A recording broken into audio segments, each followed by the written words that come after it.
Այսօրվա պատգամին նյութն է Աստծո օրհնությունը եւ իմ վերաբերմունքը այդ օրհնության նկատմամբ. Божье благословение и мое отношение к нему. Ինչ է ասում Աստվածաշունչը, Աստծո խոսքը օրհնության մասին։ Իրականության մեջ շատ է խոսում Աստվածաշունչը օրհնության մասին, թե 5 կտակարանի մեջ, թե նոր կտակարանի մեջ։ Օրհնություն հասկացությունը Աստվածաշնչի մեջ ի տարբերություն ի տարբերություն անեծքի նշանակում է հետևյալը. Աստծո ողորմությունը եւ շնորհքը մարդու վրա Աստծուց կամ մարդուց մարդը մարդուն նաև կարող է օրհնել, բայց Աստծուց եւ մարդուց, բայց Աստծո կամքի համաձայն, այսինքն ինքը իրանով չէ, որտեվ օրհնության աղբյուրը Աստված է։ Օրհնության զորությունը մարդու վրա իջնում է խոսքերի միջոցով։ Եվ մի քիչ հետո մենք կտեսնենք դա, թե ինչպես էր դա կատարվում 5 տակարանում։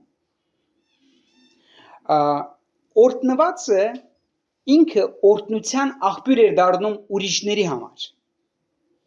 Օրինակի համար, երբ որ մեկին ձեռնադրում են որպես հովիվ, ինքը իրավունք ունի ձեռնադրի հետո մեկ ուրիշին որպես հովիվ։ Փոխանցվում է այդ օրհնությունը։ Իհարկե, այստեղ շատ կարևոր հանգամանք կա, պիտի լինի Աստծո կամքով, Աստծո կոչման համաձայն։ Եվ մենք պիտի տեսնենք, որ Աստված այնպես չի, որ օրհնում է բոլորին։ Ում է օրհնում Աստված։ Ինչ պայմաններ կա օրհնության համար։ Այսօր պիտի նայենք։ Օրհնությունը գալիս է մարդու վրա, ուրեմն թե խոսքերով, խոսքերի միջոցով, թե ձեռնադրությամբ։ Աստված օրհնում է սերունդը, օրհնում է ունեցվածքը, օրհնում է շրջապատը։ Աստծո օրհնությունը կատարվում է։ Այսինքն, եթե Աստված օրհնեց, անպայման այդ օրհնությունը իրականանալու է։ Եվ սա կարևոր է։ Մովսեսը օրինակի համար օրհնեց 12 ցեղերը։ Հակոբը օրհնեց իր որդիներին եւ իր թոռներին։ Երբեմն օրհնվում են նաեւ պարգևները, ինչպես դա մենք կտեսնենք Ծննդոց գրքի մեջ, Առաջի թագավորած, 4-րդ թագավորած տարբեր տեղեր։ Սկզբնական աղբյուրը օրհնության, այսինքն յուրաքանչյուր օրհնության սկզբնական աղբյուրը ինքը Աստված է, այսինքն իրանից է բխում օրհնությունը, ինքն է օրհնության աղբյուրը։ Աստված օրհնեց 7-րդ օրը, չէ՞։ Ես քիշեմ մի օր Կարպիս եղբայրը շատ խիստ քարոզ տվեց մեկ ուրիշ եկեղեցում, որտեղ ասեց Աստված 7-րդ օրը ստեղծել է հանգստի համար։ Անհրաժեշտ է կանգ առնել, գալ Աստծո հանգստի մեջ։ Բոլոր օրերը 6 օրերը քեզ համար կաշխատես, այս 7-րդ օրը կանգ առ, անալիզ արա, ինչ արեց Աստված կյանքիդ մեջ։ Տես այդ օրհնությունները, որը ստացար այդ ամբողջ շաբաթվա ընթացքում։ Արի թե փառաբանելու Տիրոջը գոհունակություն հայտնելու։ Օրհնությունը, որ Աստված ուղարկում է մարդու վրա, իրականության մեջ Աստծո սիրո արտահայտությունն է։ Աստված սիրում է մարդուն։ Աստված սիրում է քեզ եւ դրա համար օրհնում է քեզ։ Այսինքն նա օրհնում է առաջնորդվելով, դրդվելով սիրուց։ Պետք է հասկանանք։ Հերո գնալ պետք չի, պետք է նայել ուղակի մեր 4 կողմը, մեր ինչ որ Աստված ստեղծել է մարդու համար, որպեսզի տեսնենք, թե որքան է Աստված սիրող եւ հոգատար։ Քանի որ բոլոր պայմանները ստեղծեց եւ հետո վերջում ստեղծեց մարդուն։ Որպեսզի մարդու համար ամեն հարմարավետությունը, կոմֆորտը լինի։ Չէր կարող սկզբից ստեղծել մարդուն, նոր հետո մնացածը։ Այսինքն չէր կարող մարդը այդպիսի պայմաններում ապրել։ Սկզբից պիտի ստեղծեր այս ամենը, նոր հետո մարդուն։ Եվ սա կարևոր է։ 5 տակարանում օրհնություն է համարվում, երբ որ մեկը օրինակի համար կալվածք ուներ, ունեցվածք հողամաս ուներ մանավանդ։ Երբ որ Աստված ցանկապատում էր թշնամիներից, օրհնություններ համարվում։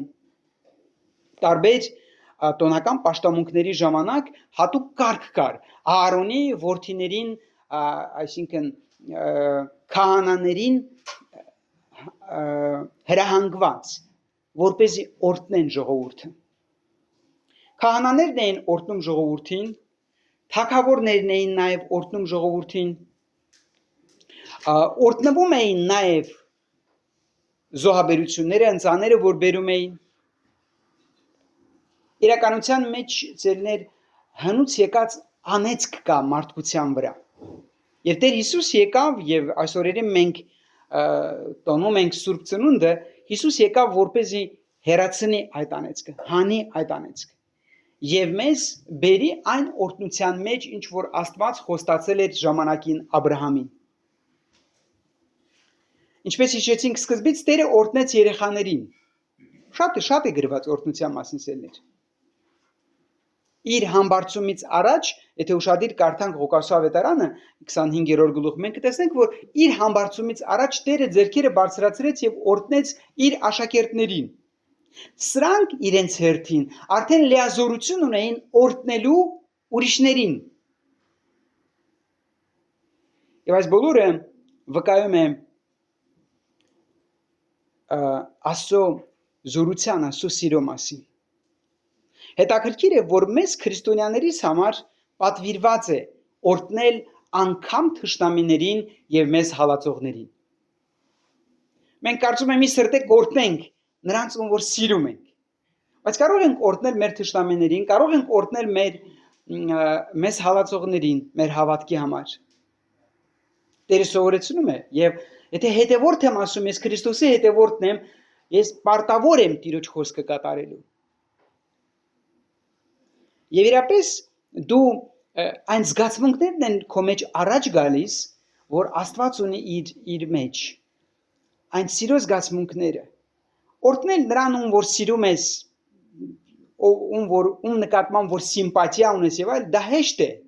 Բայց օրհնել թշնամուն, համաձայն եք, դա հեշտ բան չի։ Օրհնել նրան, ով որ քեզ հալածում է քո հավատքի համար, հեշտ բան չի։ Հետաքրքիր է, որ թե եբրայերեն, թե հունարեն օրհնություն բառը նաև նշանակում է գովաբանել, փառաբանել եւ շնորհակալություն հայտնել։ Հետաքրքիր է։ Սուրբ գրքի մեջ մենք տարբեր տեղեր հանդիպում ենք սերներ, որ այս բառը օրհնություն նաև օգտագործվում է այս նշանակություններով, որտեղ նաև այս հետևյալ նշանակությունները ունի։ Շատ կարևորել են հին ժամանակից մինչև այսօր, երբ որ հայրը օրհնել է իր որդուն, այսինքն ծնողը օրհնել է իր որդուն։ Խիստ կարևոր է մանավանդ մահից առաջ, երբ որ պիտի մահանար, անպայման կանչում էր իր երեխաներին, օրհնում էր եւ ինչպես մենք կտեսնենք, ինչպես է Հակոբը օրհնում, ինչպես են ուրիշները օրհնում, դա նաեւ մարգարեական նշանակություն ուներ։ Այդ խոսքերը հետո կատարվում էին մարդու կյանքի մեջ։ Այսինքն օրհնությունը նաեւ օրհնությունը իր մեջ պարունակում էր մարգարեական կարևոր բաներ։ Օրինակի համար միջև հիմա հрьяաների մոտ ընդունված է YouTube-ի մեջ կարող եք շատ հեշտ գտնել, երբ որ աղջկան ամուսնացնում են հայրը, ճիշտ հայրը, եւ ընտանիքը իհարկե, բայց մասնավոր հայրը իր ձեռքերը դնում է աղջկա վրա, հարսի վրա եւ օրհնում է, նոր է փոխանցում փեսացուն։ Այսինքն նրանք շատ խորն են հասկանում օրհնության կարևորությունը։ Մովսեսը օրհնում է Իսրայել ժողովուրդը, իսրայելացիներին։ Իշխանավորները օրհնում են մարդկանց։ Եթե օրհնությունը այդքան կարևոր չլիներ, այսքան գրված չէր լինի Սուրբ գրքի մեջ, 1, երկրորդը այսքան տեղ չէր տա Աստված օրհնությանը։ Քահանաները օրհնում են մարդկանց։ Մենք տեսնում ենք օրինակի համար Թվոց գրքի մեջ, որ մարգարեն օրհնում է ժողովուրդը, այսինքն մարգարեն էլ է օրհնում, օրհնությունը նաև հին կտակարանում հնչում է որպես ողջույն։ Օրինակի համար Հռոթի գրքի մեջ, այսինքն բարև ասելու փոխարեն ասում են Տերը օրհնի ձեզ։ Հետաքրքիր էր տեսնել Ավստրիայում, ես հանդիպեցի դրա հետ, որ մինչև հիմա գերմաներեն լեզվի մեջ կա այս բանը, իրանք իրար տեսնել, մանավանդ գյուղերում, որ բոլորը իրար ճանաչում են կամ փոքր վայրերում, ասում են gross God, որը թարգմանվում է Աստված օրհնի ձեզ։ Մինչև հիմա, սերներ, հնուց այդ դարերից եկել հասել է մինչև հիմա։ Այսինքն ողջունի փոխարեն ասում են Աստված օրհնի ձեզ, շատ հետաքրքիր է սերներ։ Շատ կարևոր է օրհնությունը ընտանիքում, երբ որ ծնողը երեխաները օրհնում են իրանց ծնողներին, մորը, հորը, այն իմաստով, որ օրհնություն են ցանկանում։ Ում է օրհնում Տերը։ Հիմա մենք շատ մարդու կարող ենք օրհնել, բայց Տերը օրհնում է։ Տերը օրհնում է նրան, ով որ փախնում է մեղքից։ Տերը չի օրհնում всех поголовно։ Չկա տենց բան։ Տերը օրհնում է մեղքից փախնողին։ Տերը օրհնում է նրան, ով որ իր հույսն ու ապավինությունը դնում է Տիրոջ վրա։ Տերը օրհնում է նրան, ում մեղքերը ներված են։ Ով հավատում է Տիրոջին, Տերը օրհնում է։ Տերը օրհնում է նրան, ով որ մտածում է աղքատի մասին։ Էգոիստ չի, ինքը չի մտածում մենակ իր մասին։ Մտածում, սա լրիվ հիմնավորված է Սուրբ գրքով, ես բոլոր տեղերը եթե կարդամ, վաղը ստեղ ենք, միջև 7 ստեղ կլինենք, 7-ին էլ Սուրբ ծնունդն է կակրաս։ Դրա համար լրիվ տեղերը չեմ կարդում սիրելիներ։ Տերը օրհնում է ձեզ, Տիրոջ տան լինողներին, ապրողներին, կասե Սաղմոս ռուսերենի մեջ 83-5-րդ համարը։ Живущих в доме Господа Бог благословляет։ Այսինքն դա արդեն իսկ օրհնություն է, երբ որ դու գալիս ես Տիրոջ ներկայության մեջ։ Տերը օրհնում է իրենից վախեցողներին, ակնածողներին։ Տերը օրհնում է իր օրենքի մեջ քայլողներին։ Տերը օրհնում է նրանց, ովքեր փնտրում են Տիրոջ իմաստությունը։ Ասում են Տեր, Սողոմոնի պես, ինձ քո հարստությունը պետք չի ինձ հարստություն, ինձ պետք է իմաստություն, ճիշտ ապրելու համար, խոսքդ հասկանալու համար։ Տերը օրհնում է։ Տերը օրհնում է նրանց, ովքեր որ հետևում են Հիսուսին։ Ով որ դավանում են Հիսուսին որպես Տեր եւ Փրկիչ, որպես Աստծո որդի, որպես Աստված։ Տերը օրհնում է նրանց, ովքեր լսում են խոսքը եւ հնազանդվում են այդ խոսքին։ Տերը դրանց է օրհնում։ Թե չէ մենք մեր մոտ տպավորություն չլինի, որ Տերը բոլորին օրհնում է։ Գիտեք, գնաց ոնց որ կուզիա կապրի, հետո կասի ես օրհնության մեջ եմ։ Չէ, չկա տենց բան սերներ։ Սուրբ գրքով սահմանված է, թե ում է օրհնում Տերը։ Տերը օրհնում է նրան, ով որ հավատքի մեջ է, հարատևում է հավատքի մեջ։ Օրհնյալ են, երանելի են Տիրոջմով ննջեցյալ, անգամ Տիրոջմով ննջեցյալները, блаженно умирающие в Господе։ Այսինքն Տիրոջ մեջ ննջեցյալները անգամ օրհնված անձնավորություններ են, որտեղ նրանք մտնում են երկնային թագավորություն, տեսնում են իրենց աչքերով Տիրոջը։ Օրհնյալ են նրանք, որոնք հրավիրված են Գառնուկի հարսանիքին։ Հայտնություն 19-րդ գլուխ 9-րդ համարը։ Ուսումնասիրելով այս կարևորագույն թեման, անշուշտ ինչպես մենք տեսնում ենք, շատ տեղեր կան, շատ։ Այս բոլորը ինչ որ ասեցի, լրիվ հիմնավորված է Սուրբ գրքով, սերներ։ Մենք մեկ հատվածի վրա մեր ուշադրությունը կդարձնենք։ Ծննդոց 32-րդ գլուխ 24-ից 30 համարները։ Ինքը Бытие 32 глава 24 по 30 стихи։ Ծննդոց 32-րդ գլխի 24-ից 30 համարները։ Եվ Հակոբը մնաց միայնակ, եւ մի մարդ գոտեմարտում էր նրա հետ մինչև արևածագ։ Երբ մարդը տեսավ, որ չկարողացավ հաղթել նրան, դիպավ նրա ազդրի ջղին։ Եվ Հակոբը ազդրի ջիղը թուլացավ նրա հետ գոտեմարտելու ժամանակ։ Նա ասաց. «Թույլ տուր ինձ,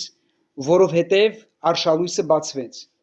Հակոբն ասաց. «Չեմ թողնի քեզ, մինչև որ ինձ չորտնես»։ Եվ ասաց նրան. «Ինչ է քո անունը»։ Նա էլ պատասխանեց. «Հակոբ է»։ Նա ասաց. «Քո անունն այլևս թող Հակոբ չասվի, այլ Իսրայել, որովհետև դու մարտնչեցիր Աստծո հետ ու մարդկանց հետ եւ հաղթեցիր»։ Հակոբը հարցրեց եւ ասաց. «Աղաչում եմ, ասա քո անունը»։ Նա պատասխանեց. «Ինչու ես հարցնում իմ անունը»։ Եվ նա այնտեղ օրհնեց Հակոբին։ Հակոբն այդ տեղը կոչեց Փանուել, որովհետև ասաց նա. Աստծուն տեսա դեմ առ դեմ եւ ողջ մնացի։ Փանուել, ինչպես հայերեն է թարգմանված կամ Պենուել եբրայերեն, նշանակում է Աստծո երեսը կամ դառնալ Աստծուն։ Կարդացած հատվածից ես կուզենայի, որ 3 ճշմարտություններ հանենք սելներ, որ կարծում եմ աշխատում են բոլոր ժամանակներում, բոլոր արդարների համար, բոլոր հավատացյալների համար։ Առաջինը, օրհնությունը դա գանձ է, որի մասին գիտի Աստծո մարդը։ Աբրահամը, Իսահակը, Հակոբը եւ ուրիշ Աստծո մարդիկ հասկանում էին օրհնության արժեքը։ Նրանք հասկանում էին, որ եթե Աստված օրհնեց, դա շատ թանկ բան է։ Դա չես կարող առնել փողով, դա չեն ծախում շուկայում, դա չես կարող։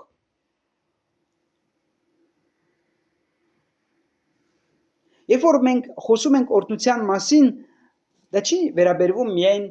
նյութական բաներին։ Որովհետև երբ որ մենք ասենք, մենք այդպես կպատկերացնենք շատերս, անգամ ցավոք սրտի հավատացյալներից է շատերս։ Երբ որ կասենք Աստված մեզ օրհնել է, մենք ի նկատի ունենք, որ Աստված մեզ տվել է ինչ որ մի կարևոր նյութական բաներ։ Բայց արի եւ տես, որ Աստծո աչքերով մի քիչ տարբեր է։ Աստծո համար ավելի կարևոր է հոգեվոր օրհնությունները։ Այո, սրանքեր են օրհնություն, այսինքն նյութականն էլ է օրհնություն։ Ոչ մեկ չի ասում, որ օրհնություն չի։ Բայց կա նաև հոգևոր օրհնություն։ Աստծո հետ անձամբ հանդիպել։ Աստծուն անհատապես ճանաչել։ Սրանից ավելի մեծ օրհնություն չի կարող լինել։ Մարդը կարող է նյութական բավարարված, այսպես ասենք, բարգավաճման մեջ ապրի նյութական իր ամբողջ կյանքը 70-80 որ սահմանված է Աստծո կողմից։ Բայց Աստծուն չճանաչի։ Եվ դժբախտություն է, դա մեծ դժբախտություն է։ Բայց երբ որ մեր այս կարճ պանդխտության կյանքի մեջ, որը գոլուշի հետ է համեմատում Աստծո խոսքը, մենք ճանաչում ենք Աստծուն, մենք ամենահարուստ մարդիկն ենք, ամենաօրհնված մարդիկն ենք։ Ունենալ ամեն ինչ, ուրիշ անգամ ասել ենք դրա մասին, բայց չունենալ Աստծուն, կնշանակի բանկրոտ լինել։ Ունեցիր ամբողջ աշխարհի գումարները, բայց չունես Աստծուն, դու բան չունես։ Բայց եթե ունես Աստծուն, բայց նյութական հազիվ կհասցնես, դու ամենահարուստ մարդն ես, որովհետև դու ունես մնայունը, Աստծուն, որովհետև անցնելու է ամեն ինչ, մեր Սուրբ Գիրքը մեզի կասի, որ մենք մերկ ենք եկել այս աշխարհը, հետևաբար մերկ էլ գնալու ենք այստեղից, մեզ հետ մեկ թել չենք տանելու, թել։ Մենք կանգնելու ենք Աստծո առաջ, այսպես գիտեք, դատարկ վիճակի մեջ, բայց մեզ հետ մի բան всё-таки տանելու ենք։ Աստծուն ճանաչելը, այս օրհնությունն ենք մեզ հետ տանելու։ Եթե Աստված չօրհնի որևէ մեկը, չի կարող հաջողություն տա ինչ որ մի գործի կամ եթե Աստված չօրհնի, չի կարող ստացվի ոչ մի բան։ Աստված օրհնում է, եւ մենք տեսնում ենք արդեն իսկ պատմության սկզբից, Աստված օրհնում է ընտանիքը։ Ընտանիքը կազմվում է Աստծո օրհնությամբ։ Զույգի որոշումը կա իհարկե, բայց եթե Աստված չօրհնի, նիսկլից Աստծո օրհնությունն է պետք։ Որովհետև հեղինակը, ինչպես բոլոր զույգերին բացատրում ենք, ամեն մի ընտանիքի, նամանավանդ քրիստոնեական ընտանիքի հեղինակը Աստված է։ Եվ պատահական չի, որ Աստված թերցեց առաջի զույգը եւ օրհնեց նրանց, ասելով. բազմացեք, աճեցեք, բազմացեք եւ լցրեք երկիրը։ Մենք տեսնում ենք, որ թե որքան է կարևոր օրհնությունը Աստծո համար արդեն իսկ պատմության սկզբից։ Հայրապետները, պատրիարքները, հայրապետները շատ խորն էին դա հասկանում։ Այն ժամանակվա մարդիկ շատ խորն էին հասկանում, քան այսօրվա մարդիկ։ Մեր եղբայրները ժամանակ առ ժամանակ ասում են, ես համամիտ եմ դրա հետ, որ որքան ունեցվածք ենք ունենում, այդքան հերվանում ենք Աստծուց։ Այդքան անկախանում ենք ճակերտների մեջ։ Էլ մեզ կարծես Աստված պետք չի։ Բայց երբ որ կանգնենք Աստծո առաջ, մենք տեսնելու ենք, որ Աստված էր պետք, որ ճանաչեինք երկրի վրա։ Աստծուն էր պետք, որ դառնայինք։ Վերստին ծնունդն էր կարևորը։ Եկեղեցի գալն էր կարևորը, մնացած բաները նորից կասեմ, ժամանակավոր կյանք է տվել մեզ Տերը եւ այդ օրհնություններն էլ է տվել։ Բայց պետք չի դրանց վրա շեշտ դնել։ Պետք չի դա դարձնել կյանքի իմաստը։ Պատրիարքները, որոնք օրհնված են եղել նաեւ նյութապես, շատ խորն էին գնահատում հոգեվոր օրհնությունները։ Աստծո օրհնությունը նախ եւ առաջ ենթադրում էր նրա ներկայությունը նրանց ամեն մեկի կյանքի մեջ։ Աբրահամի, Իսահակի, Հակոբի, ուսումնասիրելով Սուրբ Գիրքը մենք պարզ դա տեսնում ենք սիրելիներ։ Եվ արդեն իսկ Աստծո ներկայությունը նրանց կյանքի մեջ, դա մեծ օրհնություն է եղել։ Նրանց համար ուրիշ բան պետք չի եղել։ Բայց քանի որ նրանք փնտրել են Աստծուն եւ իր ներկայությունը, Աստված էլ օրհնել է նաեւ նրանց նյութականը։ Հասկանում եք։ Ստեղ կարևոր առաջնահերթություններ կան, ինչպես Տերը Լեռան քարոզի մեջ կսովորեցնի, նախ փնտրեցեք Աստծո թագավորությունը եւ այդ բոլորը համատեքստը 6-րդ գլխի Մատթեոս ավետարանից բաց ցույց է տալիս, թե այդ բոլորը որոնք են՝ ուտելիքը, խմելիքը, հագնելիքը, այսինքն մեր առօրյա ապրելիքը, ասում է դու նախ փնտրի իմ թագավորության շահերը եւ այդ բոլոր էժան բաները, որ մեզ համար շատ դժվար է, Աստծո համար շատ էժան բաներ են դրանք։ Այդ բոլոր էժան բաները ես ձեզ կտամ։ Միայն դուք ճիշտ դասավորեք ձեր առաջնահերթությունները, կյանքի պրիորիտետները ճիշտ դասավորեք։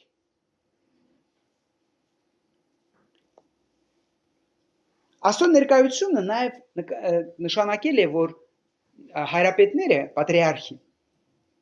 ունեցել են անձնական հարաբերություն Աստծո հետ, անձնական հաղորդակցություն նրա հետ։ Նրանք ձգտել են արդար կյանքի, աստվածահաճո ապրելու համար։ Ուշադրություն դարձրեք, հայրապետների կյանքի օրոք դեռ օրենք չի եղել։ Նրանք, ինչպես մեր եղբայրների հետ ենք ես վերջերս խոսում, նրանք շնորհքի մեջ են եղել։ Նրա օրենք չի եղել դեռ, սերներ, դեռ Իսրայել ժողովուրդը ձևավորված չի եղել։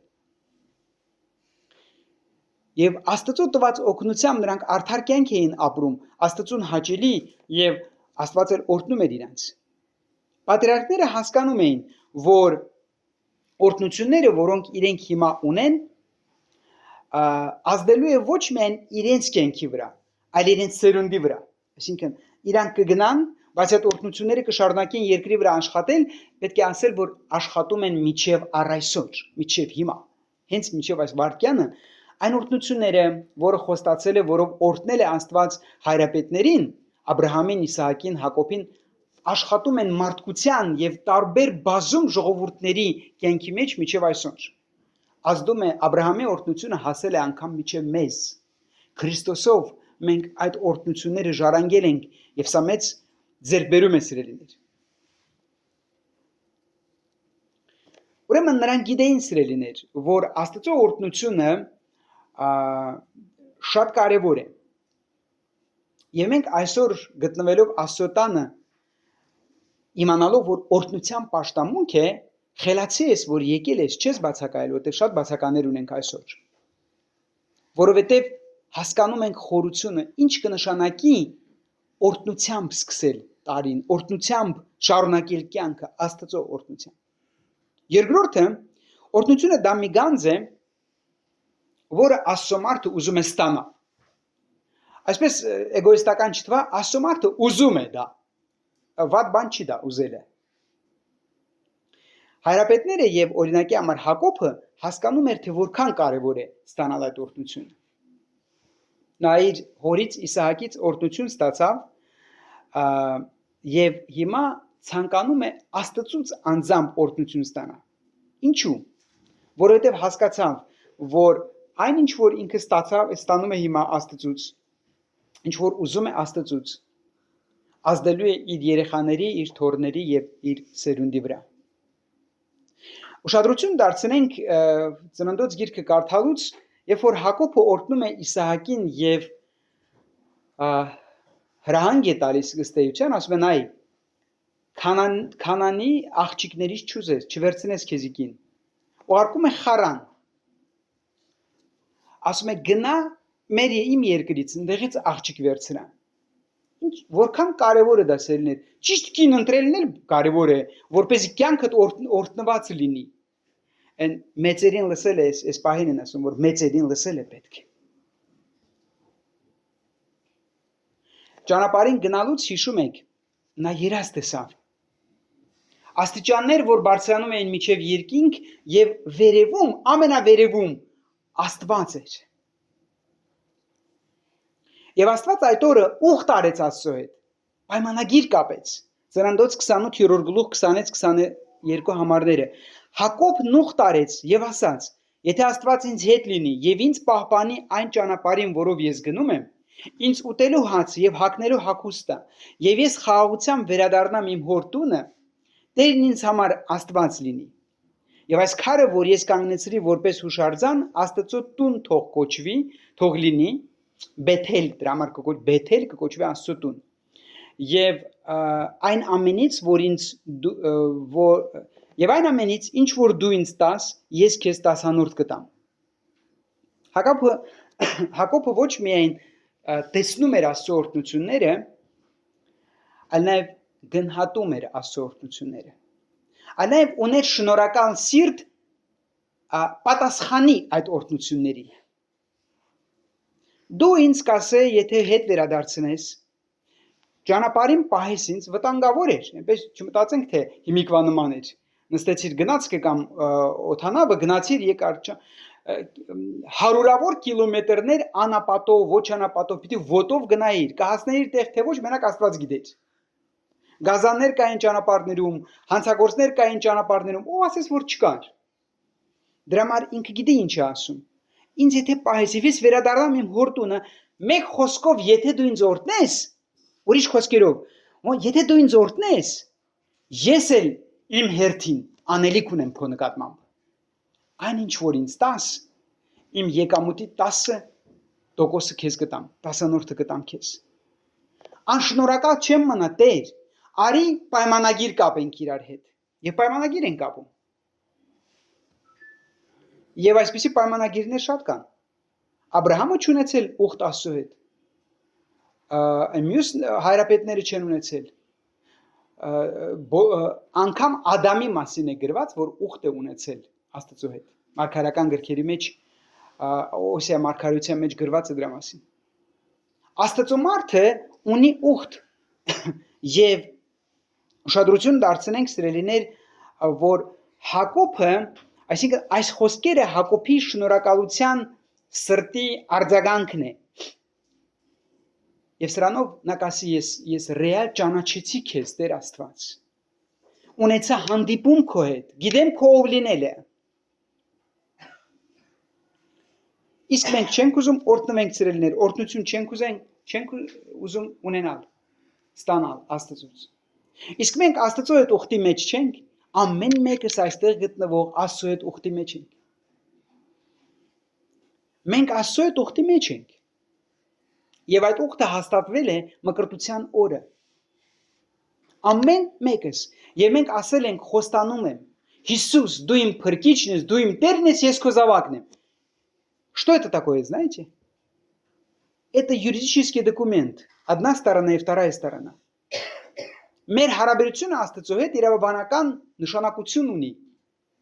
Իր մեջ իրավաբանական նագրուսկա ունի։ Ուղղակի մենք ենք մոռանում, որ մենք հարաբերության մեջ ենք Աստծո հետ, ուխտի մեջ ենք Աստծո հետ։ Աստված կասի դու իմ զավակն ես նաև։ Եվ նաև պատասխանատվություններ ունենք, ինչպես յուրաքանչյուր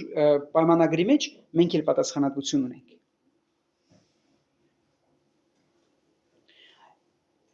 Ինչ որ ունեին հայրապետները, մենք ունենք ավելին։ Քրիստոսի մեջ մենք ունենք հոգևոր օրհնություններ, ինչ որ նրանք չունեին։ Նրանք տեսնում էին մեր օրը, բայց չէին վայելում, ինչպես մենք ենք վայելում։ Այսօր մենք ավելի երանելիության մեջ ենք, քան իրանք։ Քրիստոսի մեջ մենք ունենք մեղքերի թողություն, փրկություն, հավիտենական կյանք։ Աստված մեզ ընտրել է, Աստված մեզ իր Սուրբ Հոգու կնիքն է դրել մեր սրտի մեջ, որը մեր փրկության գրավականն է։ Եփեսացիների նամակի մեջ եւ տարբեր Պողոս Արաքյալի նամակների մեջ մենք տեսնում ենք հոգևոր օրհնություններ, որը ոչ մի փողով չես կարող առնել։ Դա Աստծո օրհնությունն է։ Շատ կարևոր է, որ Աստծուց այդ օրհնությունները ստանալուց հետո Հակոբի պես մենք էլ ունենանք շնորհակալ սիրտ։ отклик благодарного сердца. Երրորդը օրհնությունը դա գանձ է, որի համար Աստծո մարդը նախանձախնդիր է. нужно ревновать об этом. Вот ревнители сегодня в зале. Нужно ревновать об этом. Ուզենալ պետք է։ Այն ինչ որ տիրի ունեցավ Հակոբի հետ, ուրիշ բան չէ, քան նախանձախնդրություն։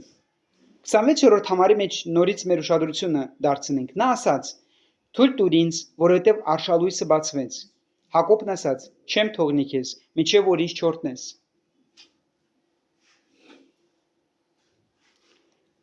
Ինչ ռիսկ է։ Բնականաբար Աստված անձամբ ինքը չէր, հրեշտակ էր, որը Աստծո անունից կխոսար։ Բայց ամեն դեպքում ինչ համարձակություն, ինչ խիզախություն։ Չեմ թողնի, մինչև ինձ չորտնես։ Արդյոք չէր կարող բաց թողնել, որտեղ հոգևոր էակ է, որը միլիարդավոր անգամ զորավոր է, ուժեղ է, քան Հակոբը, չէր կարող հրել մի կողմ եւ գնալ, կարող էր, բայց Աստված տեսավ Հակոբի սրտի նախանձախնդրությունը։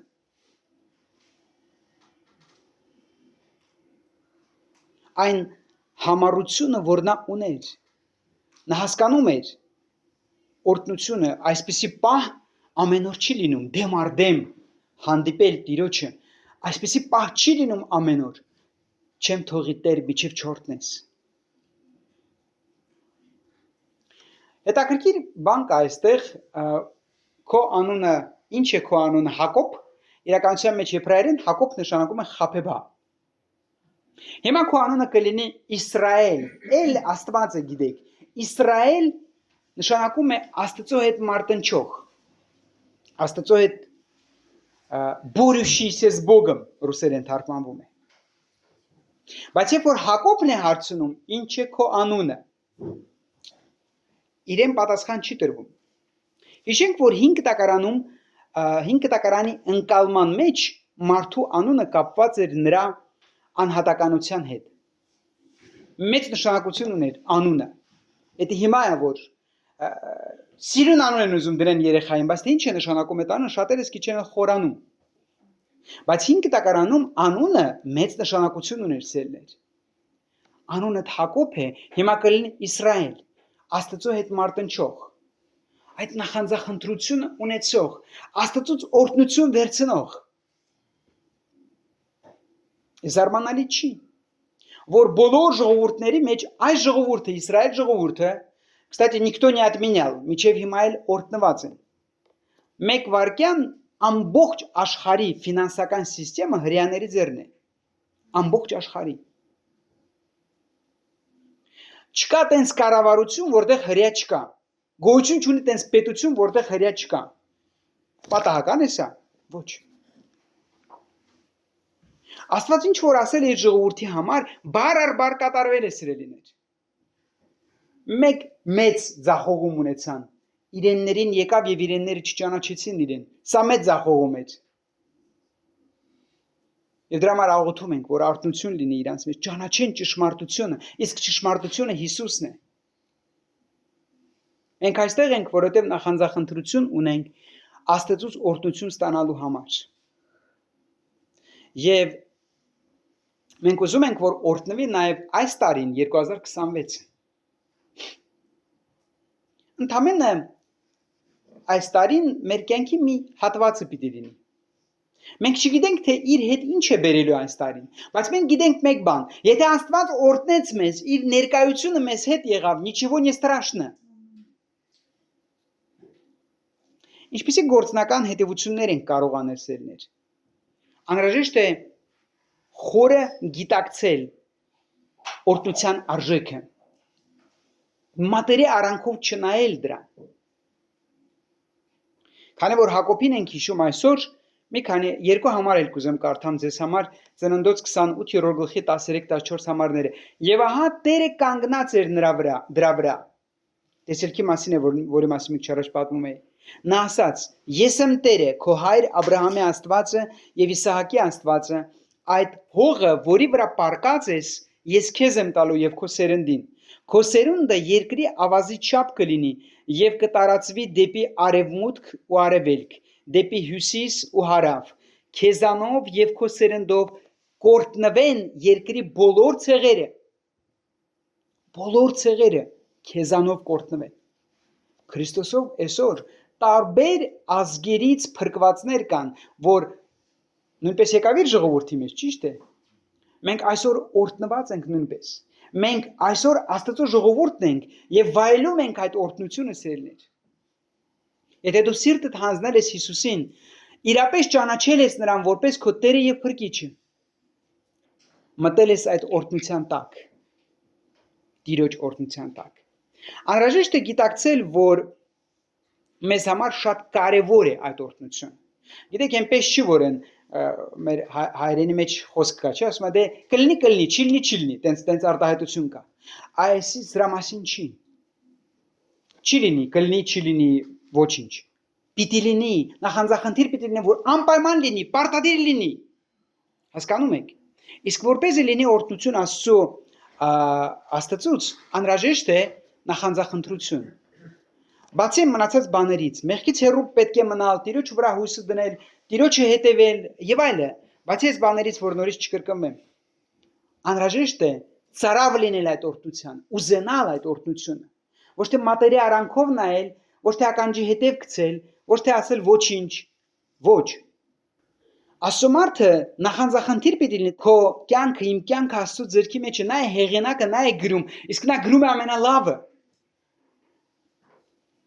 Ուրիշ անգամներ խոսացել ենք, հիշենք այսօրվա թեմային կվերաբերվի Գաբեսին։ Առաջին մնացորդած Պերոյ Պարալիպամինոն 4-րդ գլուխ 10-րդ համարը։ Գաբեսը դիմեց Իսրայելի Աստծուն ասելով. «Օ, եթե օրհնեիր ինձ, ընդարձակեիր իմ սահմանը, ձեռքդ ինձ վրա լիներ եւ ազատեիր ինձ չարից, որպեսզի ինձ տրտմություն չլիներ»։ Եվ Աստված նրան շնորհեց նրա խնդրած։ Գաբես նշանակում է վիշտ, ցավ, հիվանդություն եբրայերենից։ Անոնը երեխայի հին ժամանակներում այդպես է եղել, ցավով բերեց, մայրը անոնը դրեց ցավ, վիշտ։ Այդ տղան մեծացավ, ասեց համաձայն չեմ ես դրա հետ։ Իմ անունը վիշտ չի, Տեր, օրհնիր ինձ քո օրհնությամբ։ Ընդարձակիր իմ սահմանները։ Քո սուրբ ձեռքը թող ինձ հետ լինի եւ չարից ինձ փրկի, որպեսզի վիշտ, որպեսզի Գաբես վիշտ չտեսնեմ։ Ես չեմ համակերպելու, ասեց Գաբեսը, այս անվան հետ, իսկ հիշում եք, անոնը 5 տակարանում խիստ կարևոր նշանակություն է ունեցել։ Մարդուն վիշտ էին կանչում, վիշտ ջան, ողջույն, ոնց ես։ Այսինքն շատ դժվար պայմանների մեջ էր ինքը գտնվում։ Հետաքրքիր է մնացորդած գրքի առաջի մնացորդած, չեմ հիշում ընդդեմի 10-12 գլուխ անուններ են։ Երբ որ պատմաբանը հասնում է միջև Գաբեսին, կանգ է առնում ու գրում է իր աղոթքը, որովհետև այս բոլոր մարդկանցից Գաբեսը վդիլյալցիա ինքը տարբերվել է, որովհետև Աստծուց օրհնություն է խնդրել եւ Աստված օրհնել է իրան։ Մնացածը գրված է Չորնաբելախ տանախ։ Ծնվեցի, բայց Գաբեսի, հենց որ հասավ Գաբեսին, միանգամից կանգ առավ։ Գաբեսը դիմեց Իսրայելի Աստծուն ասելով. Ամեն օր մենք կարող ենք ստանալ Աստծուց օրհնություն։ Կարևոր է ամեն օր Աստծուց օրհնվել։ Գիտեք ինչպես։ Այո, իր հետ հանդիպելով։ Մենիկ պահ կոչվի դա, հայերեն շատ գեղեցիկ է, չէ՞։ Մեր հայերենը ինչ լեզու է, աղոթքի լեզու է։ Ոչ մի լեզվի մասին չի ասվում, որ աղոթքի լեզու է, բացի հայերենից։ Կա սիրո լեզու, կա ուրիշ լեզուներ, կա իրավաբանական լեզու։ Մեր լեզուն աղոթքի լեզու է։ Մեր լեզուն, մեր մայրենի լեզուն Աստծո հետ խոսելու լեզու է, որի միջոցով մենք օրհնվում ենք։ Ամեն օր ունենալ Աստծո հետ հանդիպում։ Ուրիշ խոսքերով օրհնություն։ Աղոթքի եւ Աստծո խոսքի ընթերցողության միջոցով։ Սուրբ Գիրքը թարգմանվել է մեզ համար դրա համար, որպեսզի մենք կարդանք եւ օրհնվենք, որպեսզի լսենք Աստծո ձայնը, որպեսզի օրհնվենք։ Ամեն շաբաթ գալ պաշտամունքի, հաջորդ օրհնության աղբյուրը։ Ամեն շաբաթ գալ պաշտամունքին։ Եվ ես կուզեմ թվարկեմ պաշտամունքի բաժինները, որ ամեն մեկը օրհնություն են, բայց մենք բաց ենք թողում։ Առաջի աղոթքը։ Առաջի աղոթքը նամանավանդ սիրելիներիս ովքեր ուշանում են։ Առաջի աղոթքը դա օրհնության աղոթք է։ Չի կարելի ուշանալ։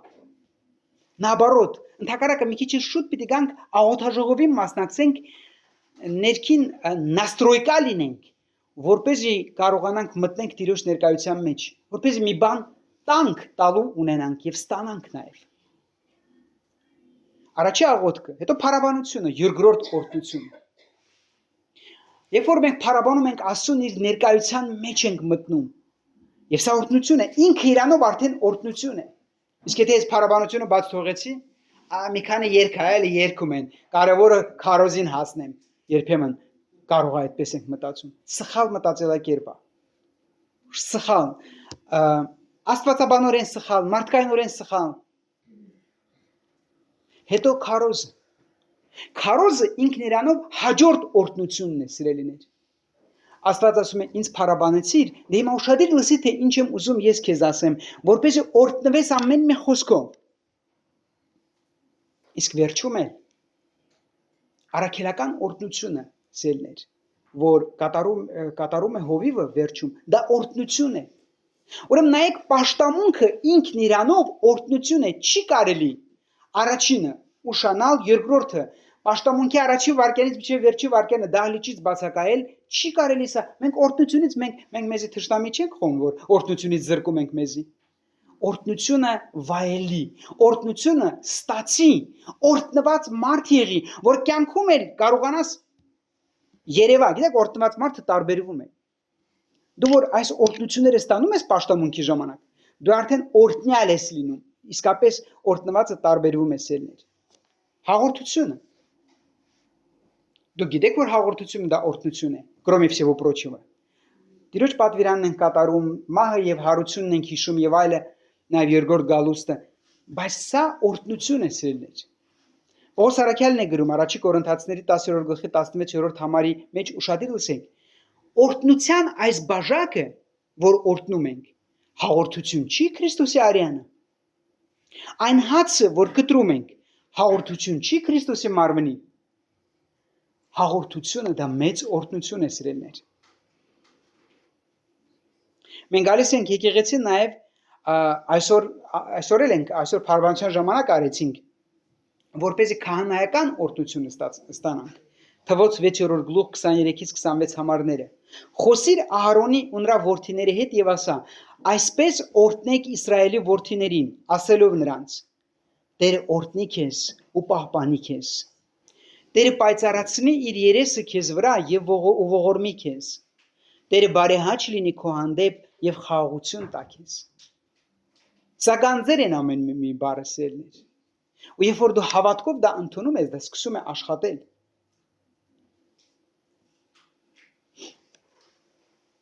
Պողոս առաքյալը շատ էր խորը հասկանում այս օրհնության կարևորությունը եւ առաքելության օրհնության կարևորությունը։ Երկրորդ Կորինթացիների 13-րդ գլխի 13-րդ համարը Տեր Հիսուս Քրիստոսի շնորհը, Աստծո սերը եւ Սուրբ Հոգու հաղորդությունը ձեզ բոլորիդ հետ։ Ամեն։